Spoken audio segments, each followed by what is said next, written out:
Hello, Brain Damage Philosopher here, and welcome to the next audio lecture in the series that I've been doing on various theistic arguments for the existence of God.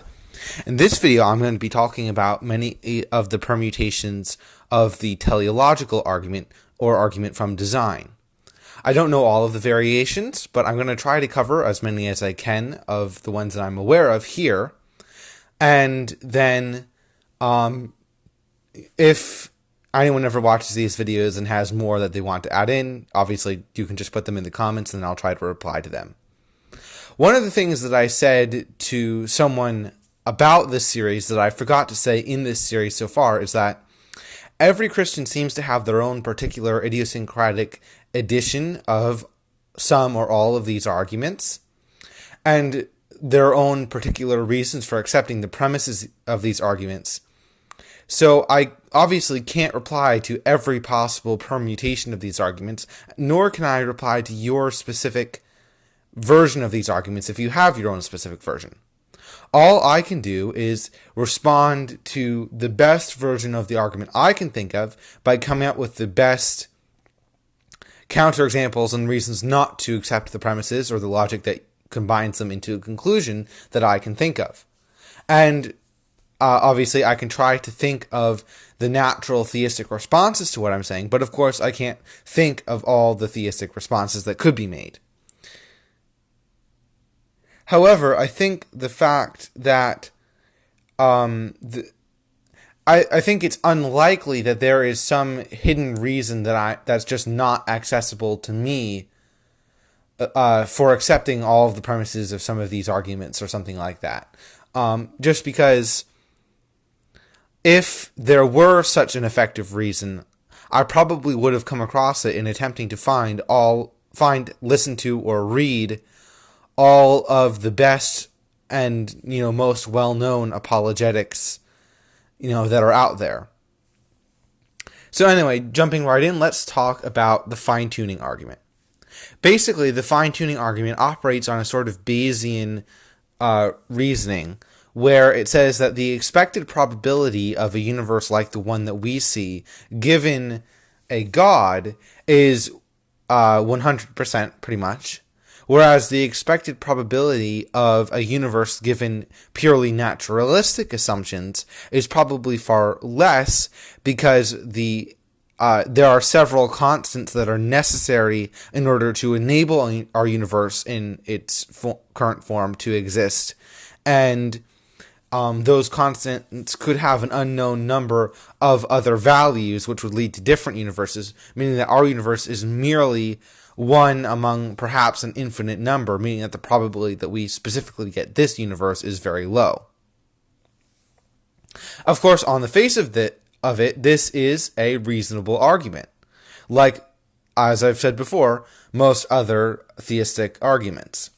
It operates on a very simple Bayesian basis, asking us to choose the theory that would be the most likely to lead to the evidence that we have available to us. There are just two problems. The first problem is that we have only one example of a universe coming to existence, and so we have absolutely no way to establish what the actual probability of the fundamental constants that allow our universe to exist being what they are is. These constants could have only a very small range of values. They could, by necessity, have to be what they are.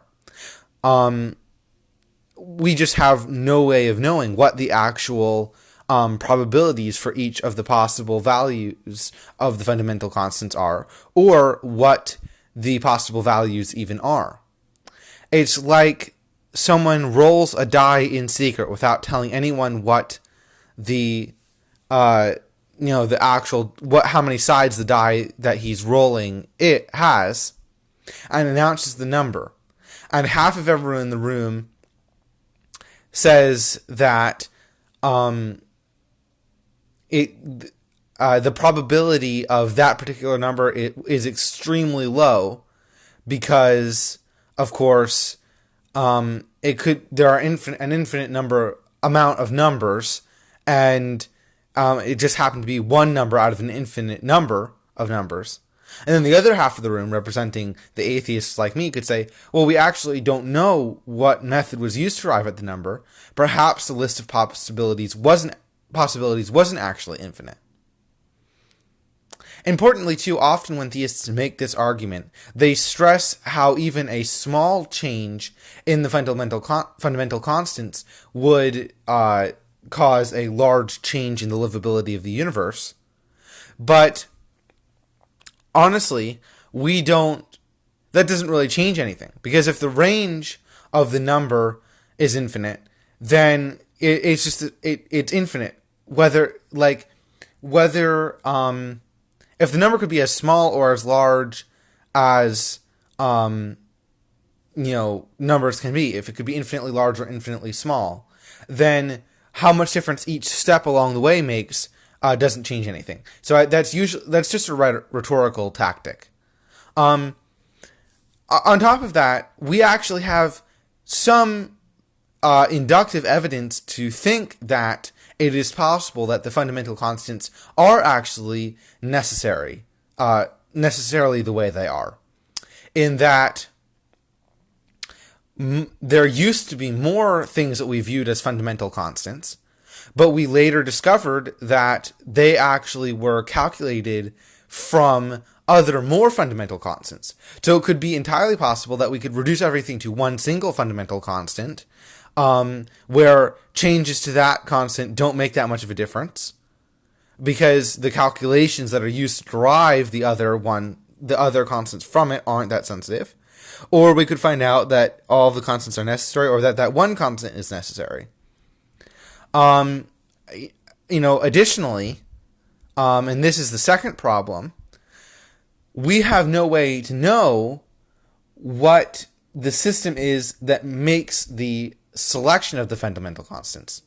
In other words, there could be a multiverse. There are many theories of physics that we use, such as quantum physics and spatial expansion, that very naturally, without assuming string theory or any really theoretical physics, that would lead us to believe that there could be multiple Big Bangs and pocket universes outside of our own observable universe.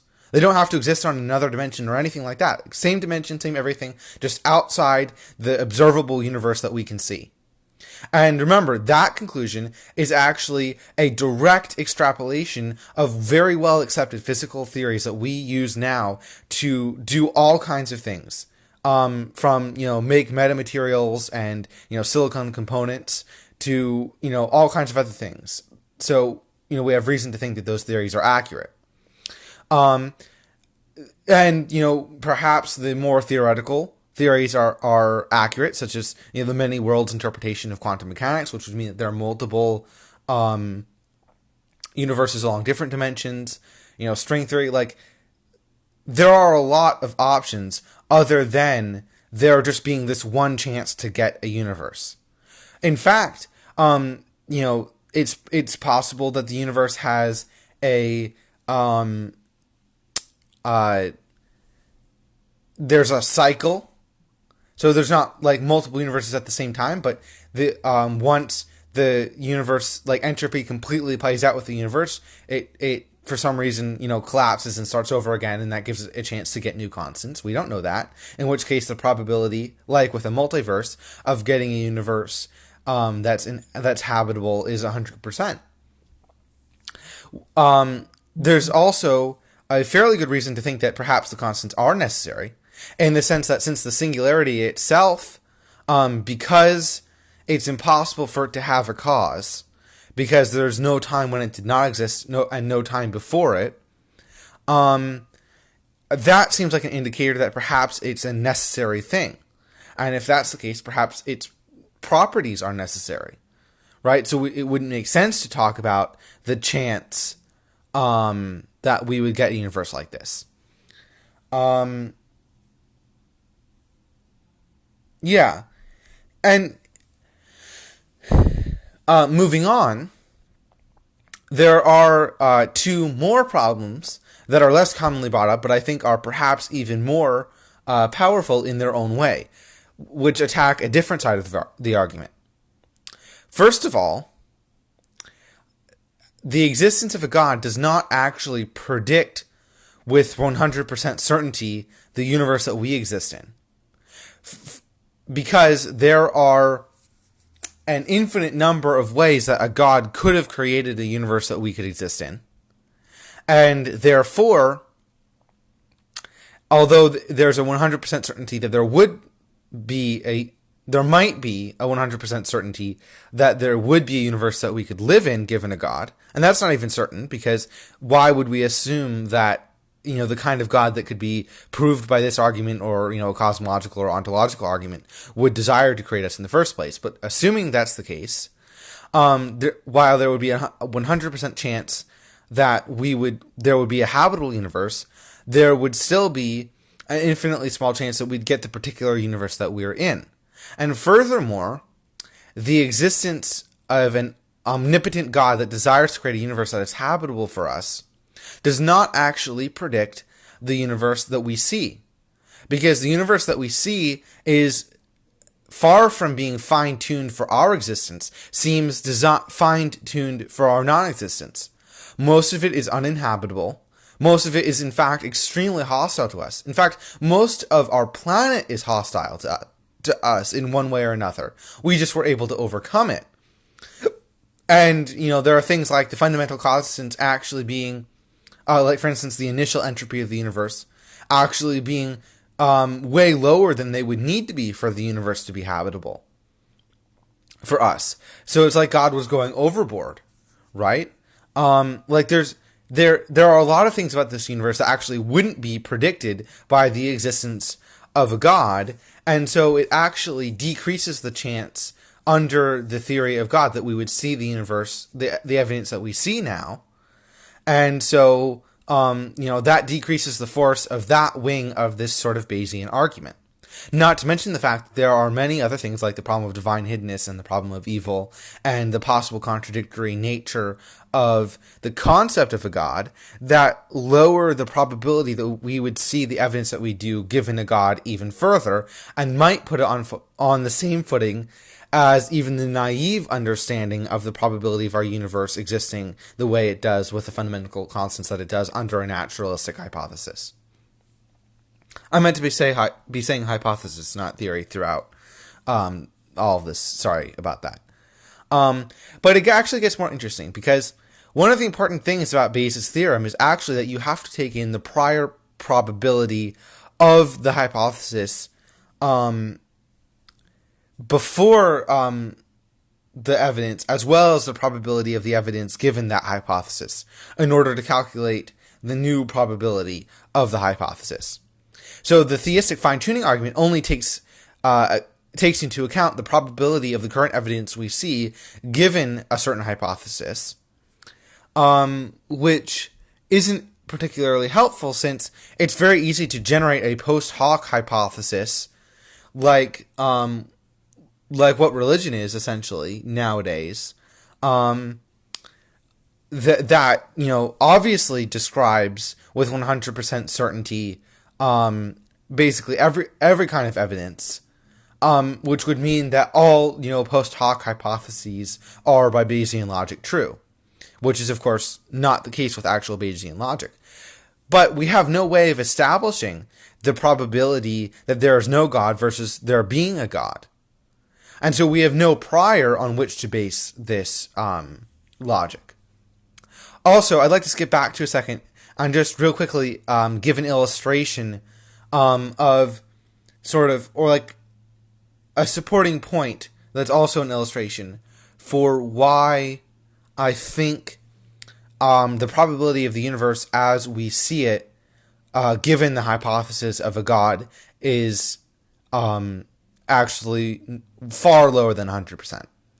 And that illustration is the fact that every religion, prior to actually being able to look at our universe, and so just based on their prior religious beliefs about their God and so on, came to a conclusion about what the universe would be like that is much more anthropocentric, and so much more naturally generated by the belief in an omnipotent God that desires for us to exist, but is in its very anthropocentricness is completely different from the actual universe that we see. And so if you take out all of the post hoc rationalizations that, for instance, Christians have done throughout history to adapt their religion to science, you'll see that the actual predictions that their religion makes are completely contrary to what we actually see. So as you can see, the fine-tuning argument has a lot of problems to it. Moving on, let's talk about the argument from design, or the Watchmaker argument. Actually, let's start with the Watchmaker argument, since I think it's a little bit better than the argument from design. Basically, the Watchmaker argument is based on the Watchmaker analogy, which goes like this. If you are walking down the beach, and half buried in the sand, you come across a watch and pick it up. No sane human being looks at the watch and says, I wonder what random process, bouncing sand around in the ocean caused this to come into being. No, a normal, rational human being will say, I wonder who designed this, and I wonder whose watch this is, as well as who designed it. But they'll know that it was designed. And so the argument goes that if we can identify the same properties of design that help us know that a watch was designed in the universe itself, then we can know that the universe is designed. And they believe that these properties are things like order, complexity, and purpose.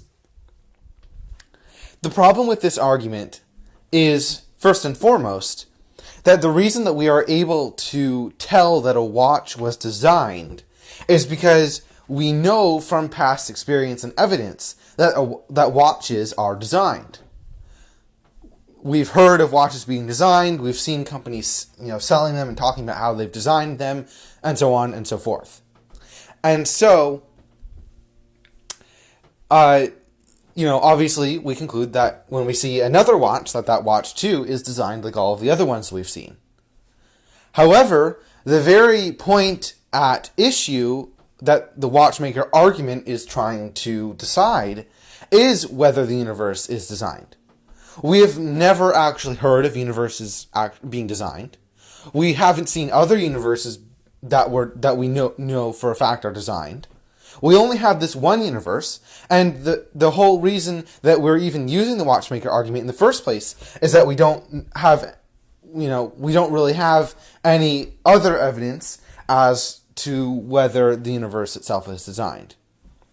We don't have, in essence, examples of universe factories and other universes that we know are designed, and universes being owned and produced, and so on and so forth. And so, when we see this universe, it is not as natural to conclude that it was designed as it is to conclude that a watch is designed.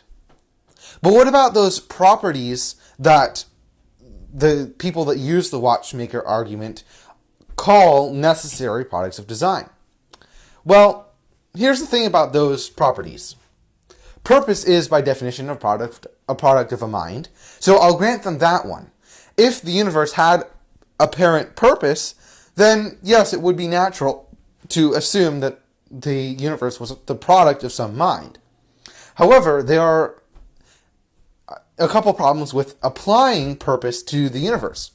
First of all, there is not really any apparent purpose to the universe, and any purpose that we do perceive has either been shown or is likely to be shown as more of a product of essentially extended pareidolia and anthropocentrism, if not anthropomorphism, on our part.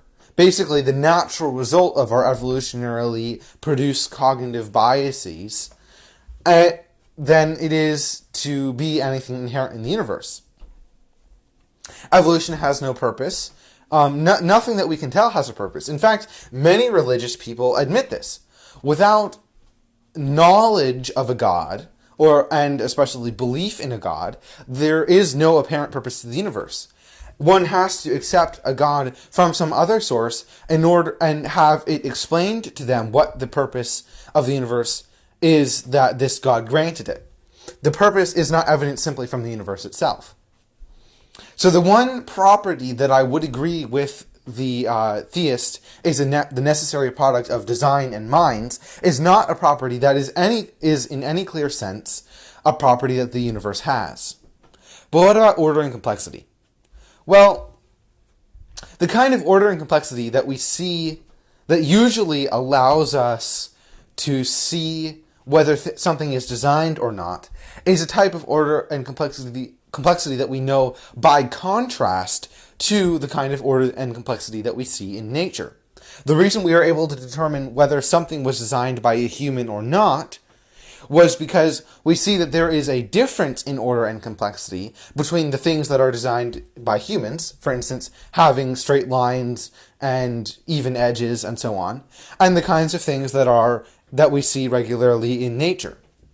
If order and complexity were inherently the product of design, we would actually not be able to tell the difference between something designed by a human and something that grew naturally. So if we take the Watchmaker argument on face value, that order and complexity are not necessarily indications of design, we would expect to not be able to tell whether the watch was designed or actually, we would be able to tell that the watch was designed, but we would also we would be able to tell that the watch was designed, but we would not be able to tell that it was designed by humans. And because they're trying to... But we simply have no reason to believe that all order and complexity is the result of a designing mind. The Watchmaker argument is essentially confusing all order and design with the particular kind of order and design that is the product of human rationality, ingenuity, and design. And it's clear that there's two different kinds of order and complexity. The kind that we see in nature and the kind that humans do. And the fact that some kinds of order and complexity are the product of human design doesn't indicate that other kinds of order and complexity are necessarily the result of some other kind of mind designing it. Especially since we have other explanations for why the order and complexity is there, and the nature of the order and complexity that we see in the natural world is very, very, very different from even the kind of order and complexity that you would expect from a mind, not just a human mind. This is why atheists often reference many of the poorly thought out design features that you see in the natural world that seem clearly the product of an evolutionary process, one of blind chance and selection, instead of the product of any mind. Now, of course, the theist could respond to this by saying that all of the strange, seemingly poorly designed features that we see in nature are merely the products of sin, whereas all of the seemingly designed, well-designed features that we see in nature are the products of God. However, this is merely to say that the things that seem designed, and the things that don't seem designed are actually designed too. It's basically just begging the question. No matter which one you pick, the theist always wins, right? Because they're just a pigeon that's crappy on the table at that point, or on the chessboard.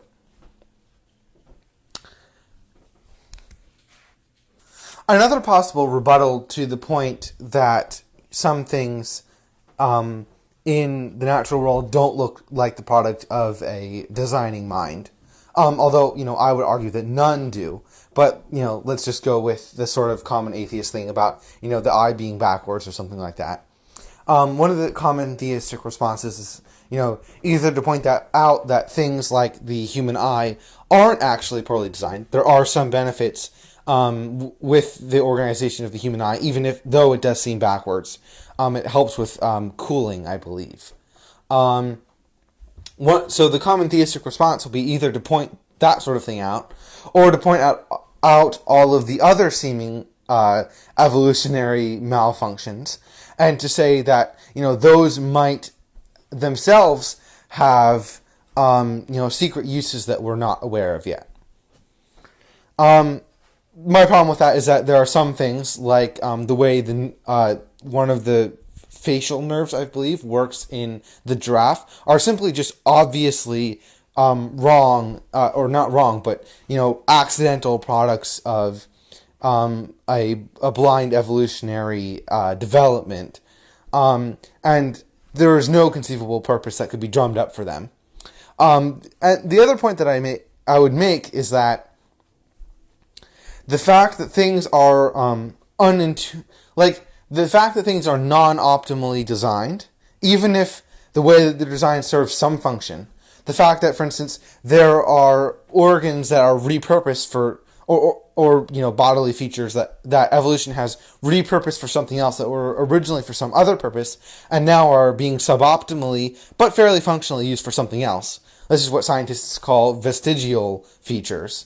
Are just more indications that this was not designed by an omniscient designing mind. You see, if there were an omniscient designing mind, you would expect things to not just be functional, to work, because that's something you'd expect from evolution as well, but you would expect them to be have a refined design, a design that is simple and does the trick. Whereas evolution often comes up with a solution that works but is far from optimal and is usually very overcomplicated. I mean, there's a reason that there's a ton of non-coding junk DNA in the human genome, for instance. In fact, the whole way that DNA works is just really obviously not the same kind of information that you would get from a mind. And actually, this brings me to the next iteration of this argument, which is I don't know what theists usually call it, but I can call it the argument from information, which is basically that DNA is information. Information cannot arise from anything other than a mind. Therefore, since DNA has arisen, there must be a mind to give rise to DNA. The problem with this is that the information does not need a mind to give rise to it. If there is a system for converting, so the way DNA works is that it is a string of molecules that just happens to influence other molecules in such a way that it produces different proteins depending on what the different string, what the molecules, the ordering of the molecules in the string.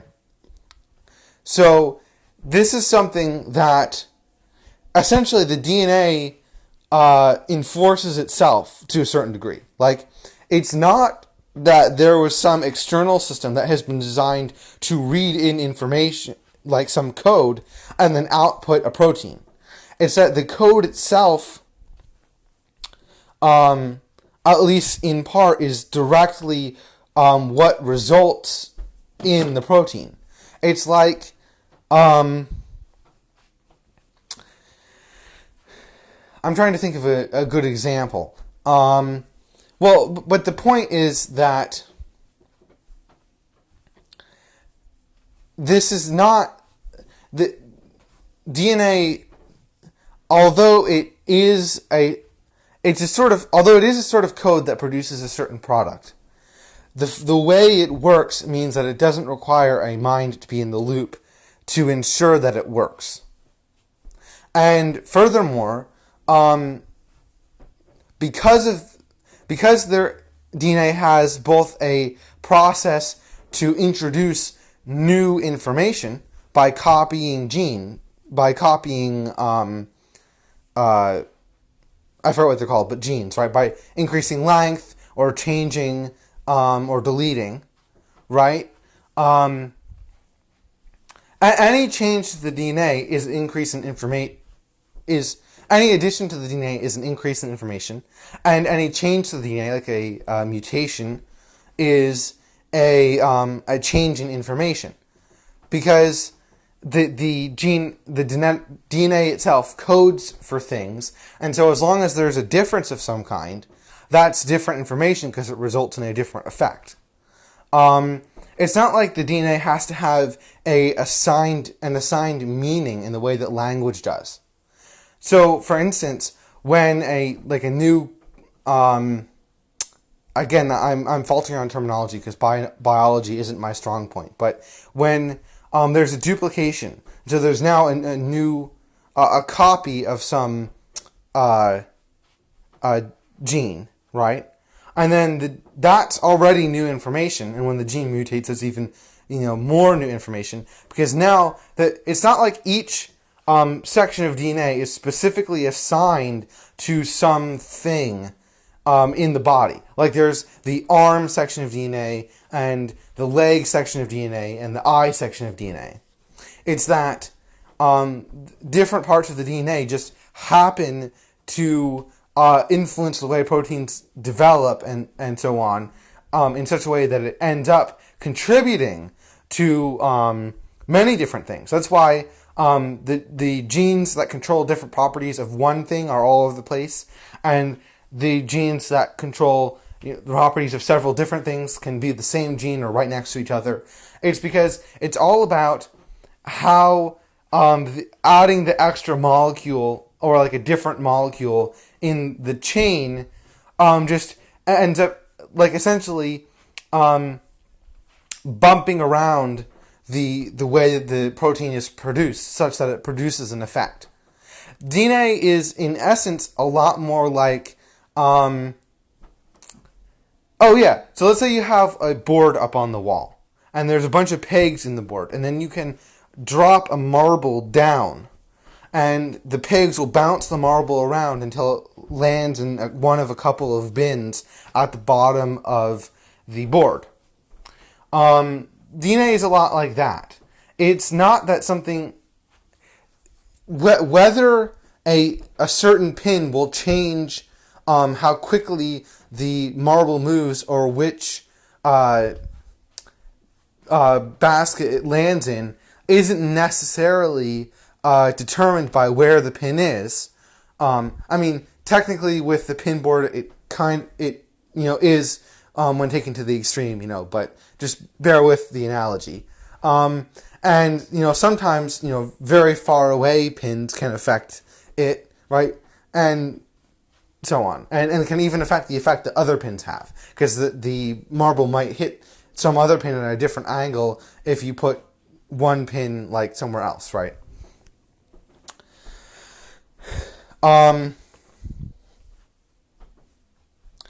So basically the point is that the production of changes in DNA doesn't require a mind. The selection of changes in DNA that do something beneficial doesn't require a mind. The use of DNA to actually make changes doesn't require a mind. And nothing is actually assigning what the DNA means. It's just that the DNA happens to have a certain effect, and then what parts of the DNA happen to have a certain effect sort of determines what the meaning is, but there's no need to assign it, because it's already assigned by the physics of what DNA is and what it's doing. Okay, so moving on, let's talk about Aquinas' fifth way, the argument from design. Premise 1. We see that natural bodies work towards some goal and do not do so by chance.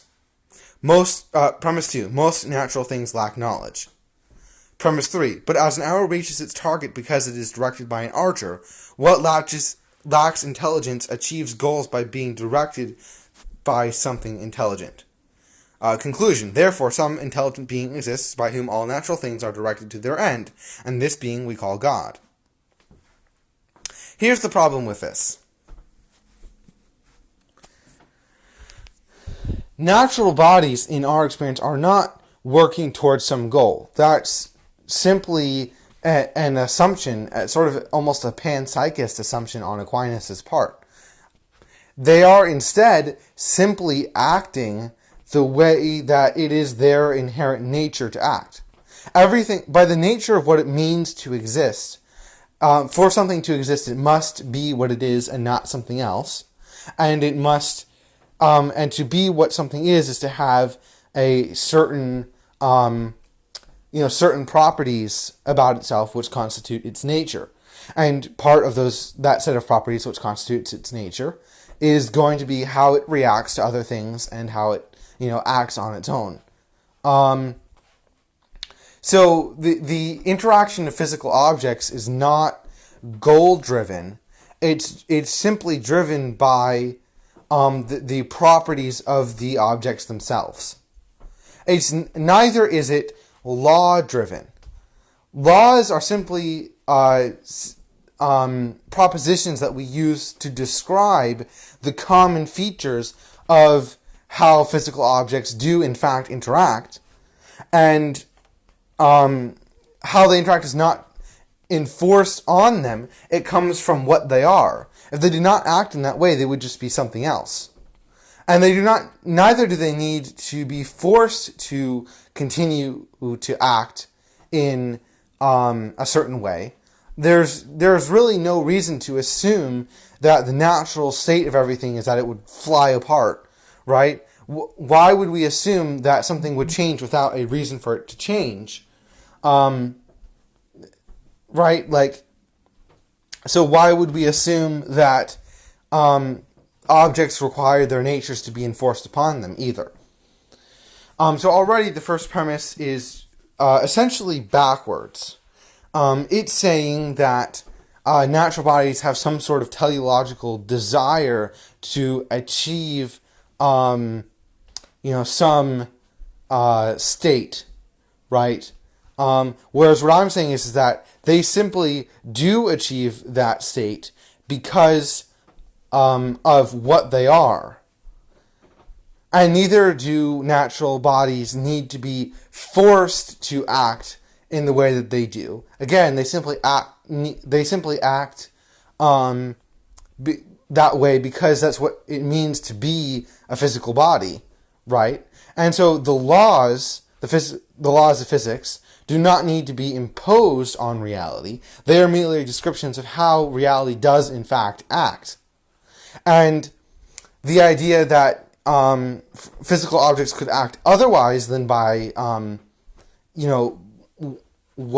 their natures is, obviously to call into question the laws of logic, which we can talk about later in my video on presuppositionalism, which will be coming later. So let's move on to the second premise. Most natural things lack knowledge. Sure, that's fair. Premise 3. But as an arrow reaches its target because it is directed by an archer, what lacks intelligence achieves goals by being directed by something intelligent. Again, we have no reason to believe that only things directed by an intelligence can act in ways consistent with their nature. Perhaps goal-directed action is only possible when directed by a mind. I mean, that makes sense since goals are exclusively the products of minds. But there's no reason to think that physical objects have goals in that sense. And so, of course, the conclusion fails. So, let's talk about another argument that I often hear, which is sort of the God holds the universe in the palm of his hand argument.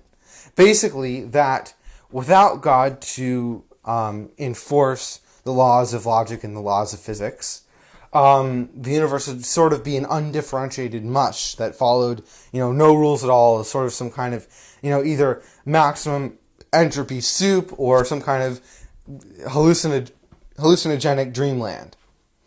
I see no reason to assume that chaos is the natural state of things and that order must be enforced.